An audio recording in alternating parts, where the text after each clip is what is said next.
नमस्कार। आज हम लोग एनसीईआरटी यानी बिहार बोर्ड के कक्षा 10 के प्रश्नावली 1.2 के पूरे क्वेश्चन का आंसर जानेंगे। वीडियो को पूरा देखिएगा, आपका कॉन्सेप्ट के साथ साथ क्वेश्चन भी क्लियर होगा। तो चलिए शुरू करते हैं। निम्नलिखित संख्याओं को अभाज्य गुणनखंडों के गुणनफल के रूप में व्यक्त कीजिए। यहाँ अभाज्य गुणनखंड निकालना है। पहला क्वेश्चन है 140, दूसरा है 156, तीसरा है 3825, चौथा है 5005, पांचवा है 7429। चलिए शुरू करते हैं। 140 का अभाज्य गुणनखंड निकालते हैं। इसमें 2 से भाग लगाएंगे तो 70 हो जाएगा। फिर 70 में 2 से भाग लगाएंगे तो 35 हो जाएंगे, और 35 में 5 से भाग लगाएंगे तो 7 आ जाएंगे। तो इस प्रकार हम 140 का अभाज्य गुणनखंड लिख सकते हैं 2 गुने 2 गुने 5 गुने 7, यानी इसको लिख सकते हैं 2 बार आया है, इसलिए लिख सकते हैं 2 के पावर 2 गुने 5 के पावर 1 गुने 7 के पावर 1। तो ये मेरा अभाज्य 140 का अभाज्य गुणनखंड हो गया। दूसरा क्वेश्चन है 156। तो 156 का अभाज्य गुणनखंड कैसे निकालेंगे? शुरू में 2 से भाग करेंगे 156 में तो 78 आएगा। फिर 78 में 2 से भाग करेंगे तो 39 आएगा। फिर 39 में 3 से भाग करेंगे तो हमारा 13 आ जाएगा। तो चलिए इसका अभाज्य गुणनखंड लिख लेते हैं। 156 बराबर 2 गुने 2 गुने 3 गुने 13, यानी इसको लिख सकते हैं 2 बार आया है तो लिख सकते हैं 2 के पावर 2 गुने 3 के पावर 1 गुने 13। तो ये इसका अभाज्य गुणनखंड हो गया। 3 नंबर में है 3825। इसका अभाज्य गुणनखंड निकालना है। हम यहाँ 2 से नहीं लगा सकते हैं, इसलिए हम इसमें 3 से लगाएंगे। 3 से लगाएंगे तो हमको आएगा 1275। फिर इसमें हम 3 से भाग लगाएंगे तो हमको आएगा 425। फिर इस 425 में हम 5 से भाग लगाएंगे तो हमारा आएगा 85। फिर 85 में हम 5 से भाग लगाएंगे तो हमारा आएगा 17। यानी 3825 को हम इस तरह से लिख सकते हैं 3 गुने 3 गुने 5 गुने 5 गुने 17। यानी इसको हम इस तरह से भी लिख सकते हैं। 3 2 बार आया है, इसलिए 3 के पावर 2 गुने 5 के पावर 2 गुने 17 लिख सकते हैं। यानी यह इसका अभाज्य गुणनखंड हुआ। चौथा क्वेश्चन था 5005। तो इसमें हम ना ही 2 से भाग लगा सकते हैं ना ही 3 से भाग, तो हम डायरेक्ट इसमें 5 से भाग लगाते हैं। तो हमको आएगा 5 से अगर इसमें भाग लगाएंगे तो हमको आएगा 1001। फिर 1001 में हम 7 से भाग लगाएंगे तो हम आएगा 143। फिर 143 में हम अगर 11 से भाग लगाएंगे तो हमको आएगा 13। तो इस तरह 5005 को लिख सकते हैं 5 गुने 7 गुने 11 गुने 13। यहाँ 13 लिख लेते हैं। यह इसका अभाज्य गुणनखंड हुआ। 5वां नंबर क्वेश्चन था 7429। इसमें भाग लगाना था। तो इसमें अगर 17 से भाग लगाएंगे तो हमको आएगा 437। फिर 437 में अगर 19 से भाग लगाएंगे तो हमको आएगा 23। इस प्रकार हम 4729 को लिख सकते हैं 17 गुने 19 गुने 23, यही इसका अभाज्य गुणनखंड है। अब 2 नंबर में कहता है पूर्णांकों के निम्नलिखित युग्मों के एचसीएफ और एलसीएम ज्ञात कीजिए तथा इसकी जांच कीजिए कि दो संख्याओं का गुणनफल एचसीएफ गुने एलसीएम है। तो सबसे पहले दो संख्या जो दिए हुए हैं 26 और 91, इसका हमको एलसीएम निकालना होगा और एचसीएफ निकालना होगा। उसके बाद में इस फॉर्मूला पर रख करके हमको जांच करना होगा। तो चलिए शुरू करते हैं बिना देर किए। एक फॉर्मूला इसमें याद रखना होता है, पहली संख्या गुने दूसरी संख्या बराबर होता है एलसीएम गुने एचसीएफ के। पहली संख्या गुने दूसरी संख्या बराबर होता है एलसीएम गुने एचसीएफ, यानी एलसीएम यानी लघुत्तम समापवर्तक और एचसीएफ महत्तम समापवर्तक। तो चलिए आगे शुरू करते हैं क्वेश्चन को।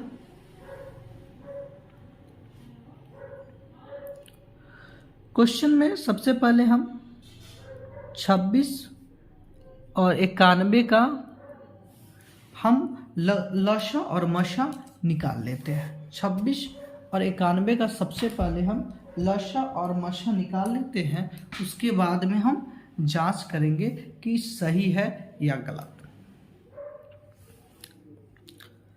चलिए 26 का सबसे पहले हम एलसीएम निकालने के लिए या एचसीएफ निकालने के लिए हम इसका अभाज्य गुणनखंड निकाल लेते हैं। 2 से करेंगे तो 13 हो जाएगा, 13 दूना 26।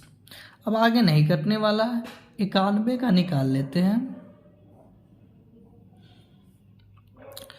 इसमें भी हम अगर 7 से करें तो 13 शते 91, तो इसमें भी यही होंगे। तो चलिए हम देखते हैं, इस तरह 26 को लिख सकते हैं 2 गुने 13, ठीक उसी प्रकार हम 91 को लिख सकते हैं 7 गुने 13। अब देखिए दोनों में जो कॉमन होता है, दोनों में जो कॉमन होता है यानी जो दोनों में हो वही उसका मौसा होता है। तो इसका मौसा जो हो जाएगा 13 हो जाएगा, इसका मौसा हो जाएगा 13। अब लसा निकाल लेते हैं, लघुत्तम लसा निकाल लेते हैं। लसा में क्या करेंगे 2 गुने 7 गुने 13 करेंगे। तो इस प्रकार से मेरा लसा जो है 14 गुने 13 हो जाएगा, 14 गुने 13 हो जाएगा। यानी इस तरह से लिख सकते हैं 13 गुने 10 प्लस 4 लिख सकते हैं, यानी 130 प्लस 52 बराबर 2 8 182 आ जाएंगे। 14 में हम 13 से गुना करेंगे तो 182 आ जाएंगे। हमको लसा मिल गया, मसा मिल गया। चलिए हम इस फॉर्मूला पर बैठा कर देखते हैं क्या यह सही है या नहीं है। तो हमारा पहली संख्या था 26 और दूसरी संख्या था 91। पहली संख्या जो था 26 गुने दूसरी संख्या जो है 91 बराबर होता है लसा गुने मसा के। तो लसा हमारा कितना है 182 गुने मसा है 13। दोनों को गुना करके हम देखते हैं बराबर आता है कि नहीं। अगर इसको हम गुना करेंगे तो 26 में 91 से गुना करेंगे तो हमारा आता है 2366 आता है। और इसको भी गुना करेंगे तो 2366 366। अगर दोनों तरफ सेम आ गया, इसका मतलब है मेरा जो लसा है ये भी सही है और मसा है वो भी सही है। इस प्रकार हम अपने लसा और मसा को जांच कर सकते हैं इस फॉर्मूला से। पहली संख्या गुने दूसरी संख्या बराबर लसा गुने मसा। दूसरा है 510 और 92। सबसे पहले हम दोनों का अभाज्य गुणनखंड निकाल लेते हैं। इसमें अभाज्य गुणनखंड जब निकालेंगे, इसमें 2 से भाग करेंगे, 2 से भाग करेंगे तो हमको यहाँ आ जाएंगे 255। 2 से भाग करेंगे 510 में तो आएगा 255। ठीक है। अगर हम इसमें 3 से भाग करेंगे तो आएंगे हमको 85। अगर 255 में हम 3 से भाग करेंगे तो 85 आएगा। फिर 85 में अगर हम 5 से भाग करेंगे तो 17 आएगा। ठीक उसी प्रकार इसमें अगर हम 2 से भाग करते हैं तो हमारा 46 आएगा। फिर 2 से भाग करेंगे तो 23 आएगा। तो इस प्रकार से हम 510 का अभाज्य गुणनखंड लिख सकते हैं 2 गुने 3 गुने 5 गुने 17 और 92 का अभाज्य गुणनखंड लिख सकते हैं 2 गुने 2 गुने 23। दोस्तों मसा वही होगा जो दोनों में कॉमन होगा। तो देखिए दोनों में कॉमन सिर्फ 2 और 2 है, इसलिए इसका मसा सिर्फ और सिर्फ 2 होगा। अब लसा क्या हो जाएगा? तो लसा वही होगा। अब देखिए लसा दोनों कॉमन है, इसलिए एक ही 2 लिए इसका। बाकी जो है ज्यों का त्यों है वो गुना हो जाएगा।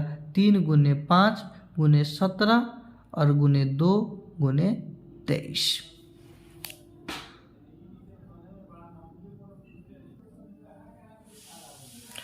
तो जब हम इसका गुना करेंगे तो इसको 2 गुने 3 6 हो जाएगा। 6 पचे 30। 30 गुने 17 गुने 2 गुने 23 हो जाएगा। हम 30 दूना 60 भी लिख सकते हैं। 60 गुने 17 गुने 23। तो हम इस तरह से इसका जब पूरा गुना करेंगे तो हमारा आता है, गुना करने पर हमारा आंसर आता है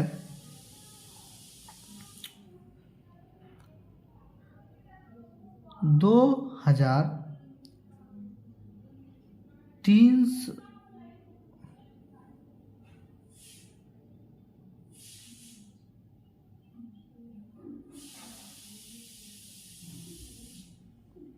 तो गुना करने पर हमारा आंसर आता है 23460।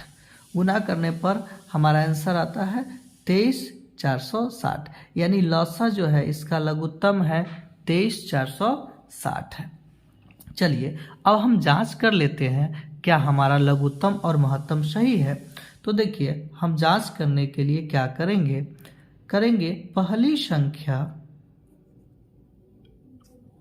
गुने दूसरी संख्या बराबर लसा गुने मसा।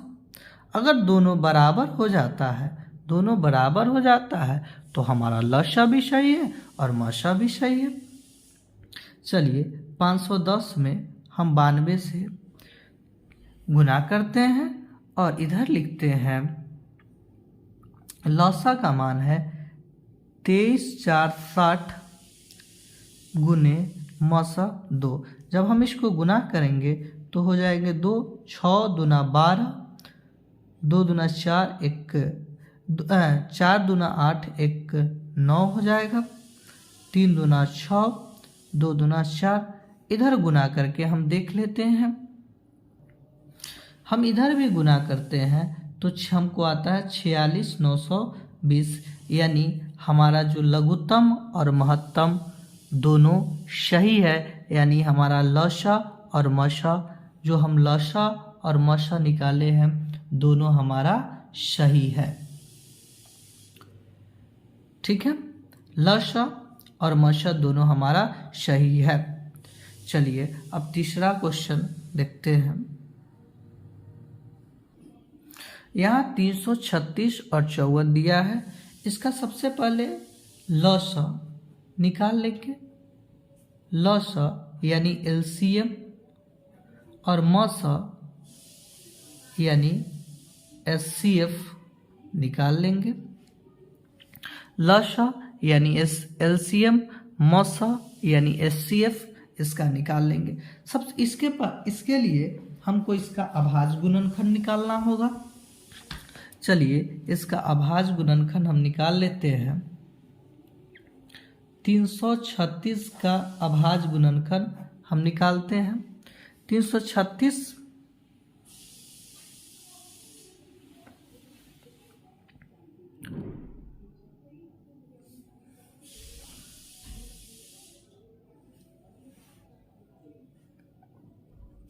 336 का अभाज्य गुणनखंड निकालते हैं। यहाँ 2 से भाग लगाएंगे, 2 एकम 2, तो यहाँ बचेगा 13, तो 6 दूना 12 और ये हो जाएगा 16, 8 दूना 16 हो जाएंगे। फिर हम 2 से भाग लगाएंगे तो 8 और 4 हो जाएंगे। फिर इसमें हम 2 से भाग लगाएंगे तो 4 और 2 हो जाएंगे। फिर हम 2 से भाग लगाएंगे तो 2 और 1 हो जाएंगे। तो ये इसका 336 का जो अभाज्य गुणनखंड होगा 2 गुने 2 गुने 2 गुने 2 गुने 21 हो जाएगा। फिर 54 का हम निकाल लेते हैं। 54 में 2 से 2 दूना 4, 7 दूना 14, फिर 3 से 9 हो जाएंगे, फिर 3 से 3 हो जाएंगे। और 54 का जो अभाज्य गुणनखंड होगा इसको इस तरह से लिख सकते हैं। 54 का 2 गुने 3 गुने 3 गुने 3। अब देखिए हम बताए हैं कि मसा वही होगा जो दोनों में, मसा यानी एचसीएफ वही होगा जो दोनों में कॉमन होगा।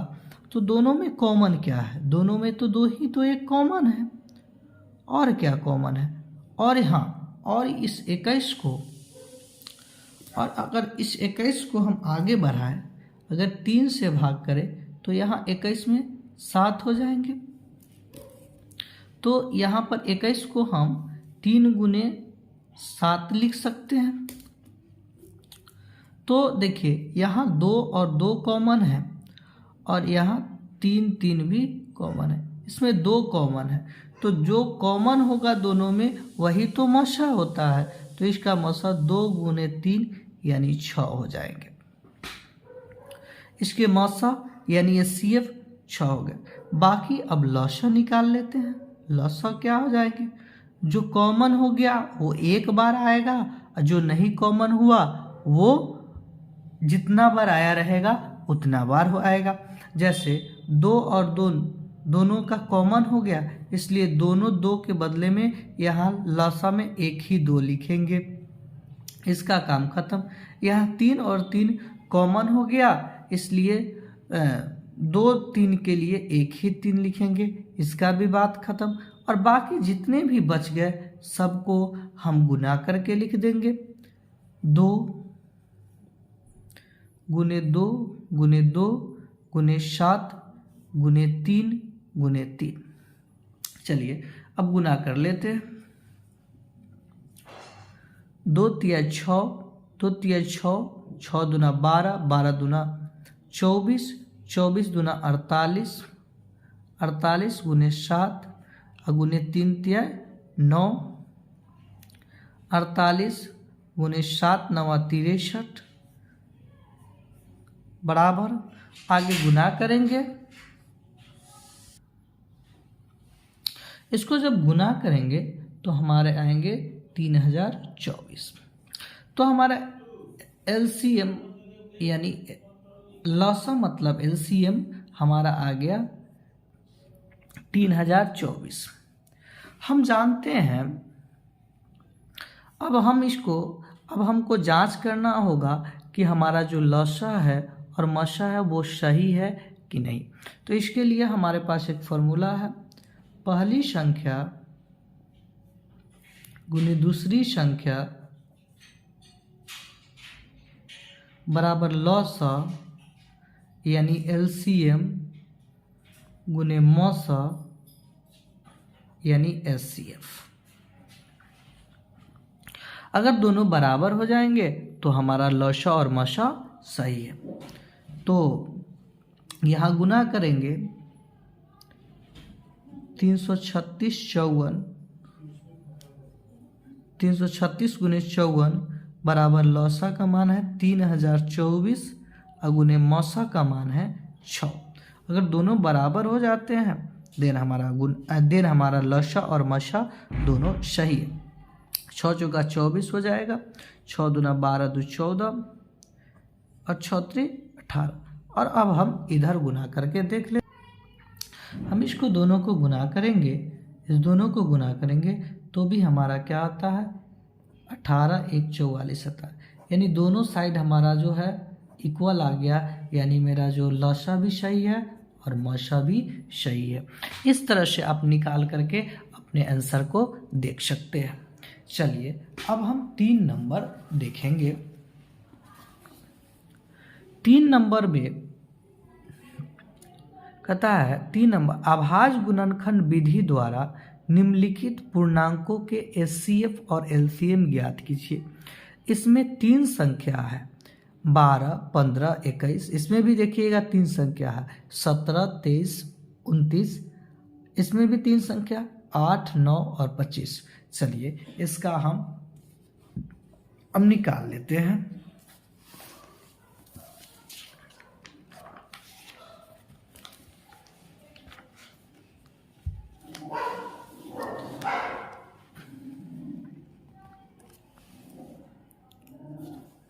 तीन नंबर का पहला क्वेश्चन देखते हैं। सबसे पहले अभाज्य गुणनखंड निकाल लेंगे। चलिए इसका हम अभाज्य गुणनखंड निकालते हैं। 2 से भाग करेंगे 6 हो जाएगा, 2 से भाग करेंगे 3 हो जाएगा। फिर इसका निकाल लेते हैं, इसमें हम 3 से भाग करेंगे 5 हो जाएगा। इसका हम 21 का हम निकाल लेते हैं, 21 में 3 से भाग करेंगे तो 7 हो जाएगा। यानी सबका हम अभाज्य गुणनखंड अब हम निकाल चुके हैं। इसको लिख सकते हैं 12 बराबर लिख सकते हैं 2 गुने 2 गुने 3। इस 15 को लिख सकते हैं 15 बराबर लिख सकते हैं 3 गुने 5 लिख सकते हैं। इस 21 बराबर लिख सकते हैं 3 गुने 7 लिख सकते हैं। अब हम बताए हैं कि मौसा यानी एचसीएफ वही होगा जो तीनों में कॉमन होगा। ज़रा गौर से देखिए इस तीनों में कौन कॉमन है। तीनों में जो कॉमन होगा वही मौसा होगा। तो तीनों में कॉमन जो है, तीनों में कॉमन देखिए, ये तीनों में कॉमन जो है एक 3 ही तो है, इसके अलावा कोई कॉमन नहीं है। 3 ही तो कॉमन है इसमें। इस तीनों में 3 ही तो कॉमन है। इसमें भी 3 है, इसमें भी 3 है, इसमें भी 3 है। तो इसका जो मौसा हो जाएगा 3 हो जाएगा। और एलसीएम क्या हो जाएगा? एलसीएम जो है, जो तीनों में कॉमन 3 है, इसलिए 3 को हम एक ही बार लेते हैं और इसका काम खत्म हो गया। बाकी जो बचा है उसको पूरा को गुना कर दीजिए। 2 गुने 2 गुने 5 गुने 7। तो बराबर लिख सकते हैं 3 दूना 6, 6 दूना 12, 12 पचे 60, 60 420 ऐसा लिख सकते हैं। यानी एलसीएम निकल गया। इसी का 3 नंबर का दूसरा क्वेश्चन में 17, 23 और 29 का हमको लश तथा मश निकालना है।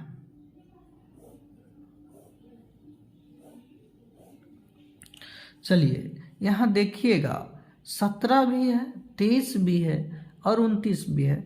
इसका जो है अभाज्य गुणनखंड निकालना,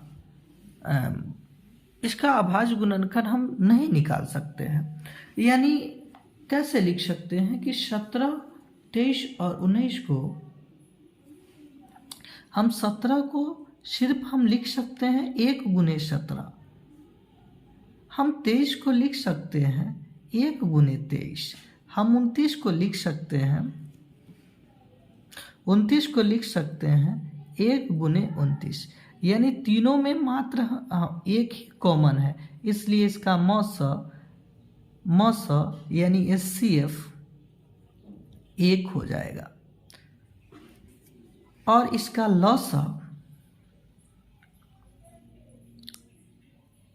लसा ये तीनों में एक कॉमन है, जो इसलिए हम एक को एक ही बार लिखेंगे और 17 गुने 23 गुने 29 हो जाएगा। यानी इसका जो लसा होगा वो लसा होगा 1139।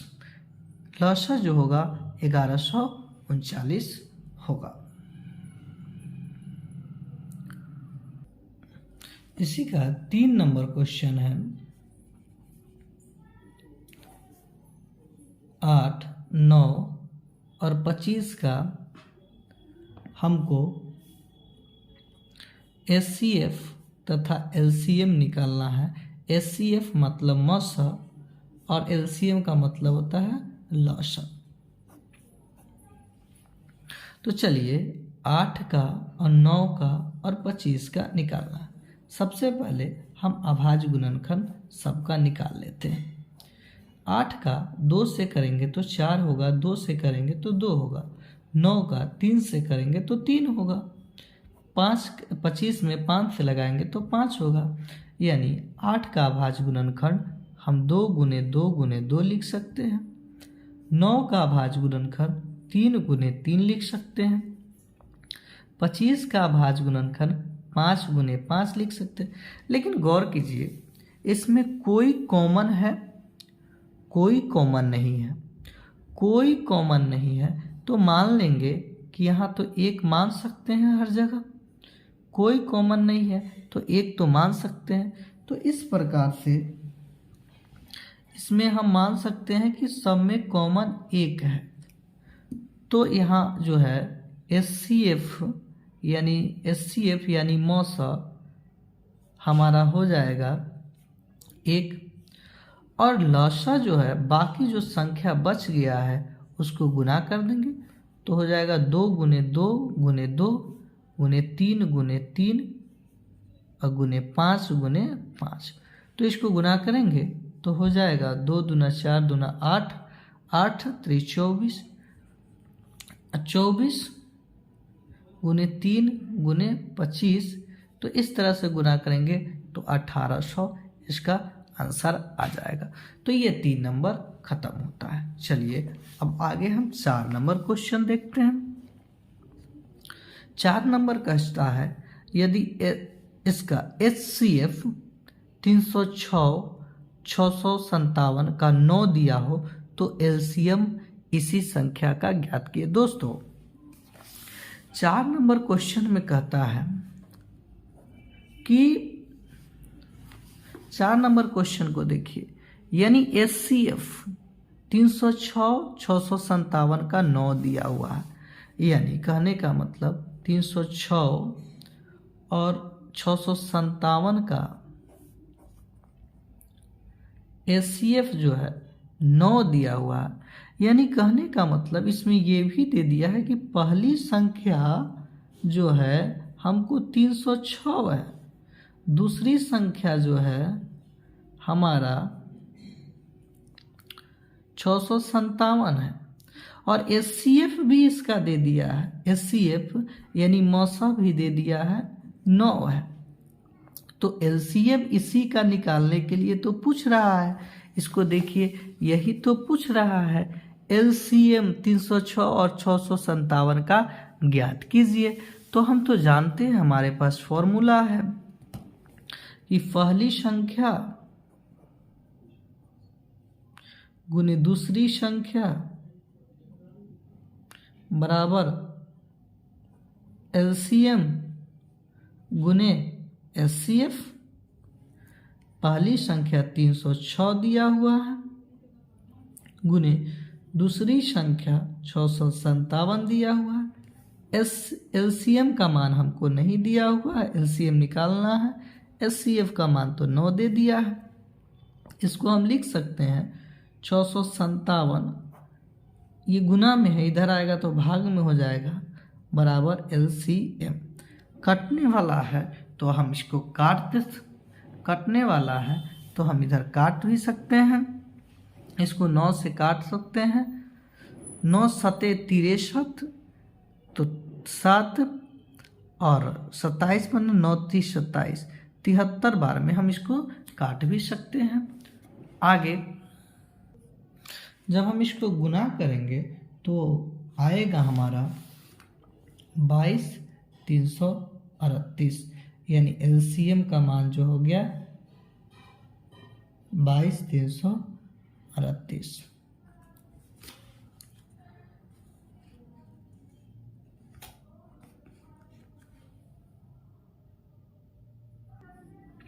Thank you. तो इस वीडियो में हम क्वेश्चन नंबर 4 तक ही देखेंगे। वीडियो लंबा ना हो इसके कारण हम यहीं पे इसको समाप्त करते हैं। वीडियो अच्छा लगे तो लाइक कीजिए, सब्सक्राइब कीजिए और अधिक से अधिक शेयर कीजिए। जय हिंद।